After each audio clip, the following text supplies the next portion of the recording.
Le département fonderie de Ferry-Capitaine élabore toutes sortes d'alliages ferreux, répondant aux exigences particulières de ses clients. Les pièces coulées à Bussy peuvent dépasser 60 tonnes. Dans cette partie de la grande halle industrielle, nous trouvons des moyens de fusion parmi les plus performants, que les hommes vont exploiter jusqu'aux limites extrêmes de leur capacité. 4 fours électriques à induction d'une capacité totale de 45 tonnes. Un convertisseur AOD de 16 tonnes et une grande diversité de poches de coulées. Ces équipements ne sont rien sans l'expérience et le savoir-faire du personnel exploitant, dont la mise en commun des compétences permet la fabrication de produits de qualité. Quelle que soit la nuance élaborée, tout commence par la mise à disposition des différentes matières métalliques qui sont soigneusement triées et classées sur le parc matière.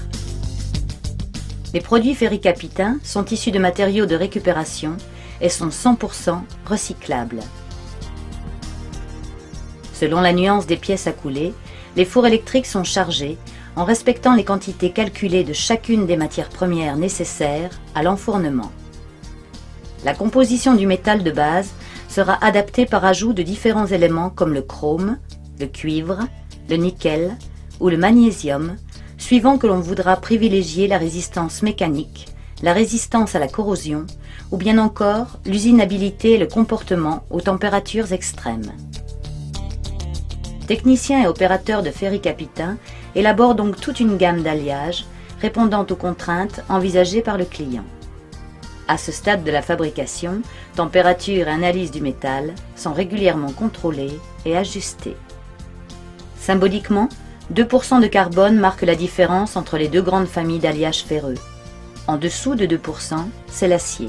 Au-dessus de 2%, c'est le domaine des fontes. Pour produire des aciers à haute performance et des aciers spéciaux, Ferry-Capitaine dispose d'un convertisseur AOD, argon, oxygène, décarburation. Cette cornue est alimentée en métal en fusion provenant des fours électriques. Le convertisseur est relevé et un mélange d'air et d'argon est insufflé. L'oxygène présent dans l'air injecté permet la combustion des impuretés contenues dans le métal brut, ainsi que l'élimination d'une partie du carbone. 15 tonnes peuvent ainsi être traitées dans cet appareil. Cette opération d'affinage élève encore la température. Un contrôle et un pilotage constant du convertisseur sont donc indispensables afin de maintenir l'équilibre thermique.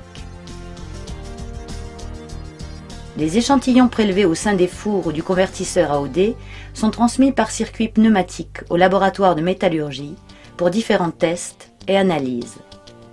Une fois la composition validée, le métal est prêt pour la coulée.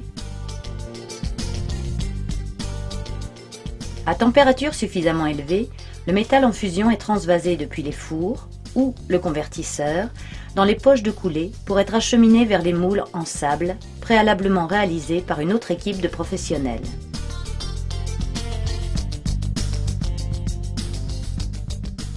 C'est aussi à ce stade du process qu'un traitement au magnésium permettra de transformer une fonte lamellaire en une fonte à graphite sphéroïdale, appelée aussi fonte ductile. Tous les paramètres ayant été soigneusement contrôlés et vérifiés, le responsable de coulée donne le top. La fonte, ou l'acier liquide, remplit alors le moule par gravité.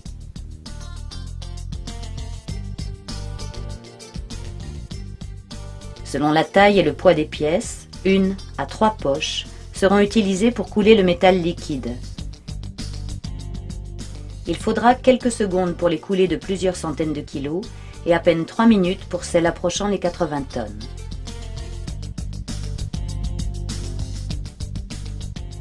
Au-delà du côté spectaculaire des coulées, n'oublions pas que les outils technologiques les plus élaborés ne sont rien sans le travail d'une équipe mobilisée, compétente et fière de son savoir-faire.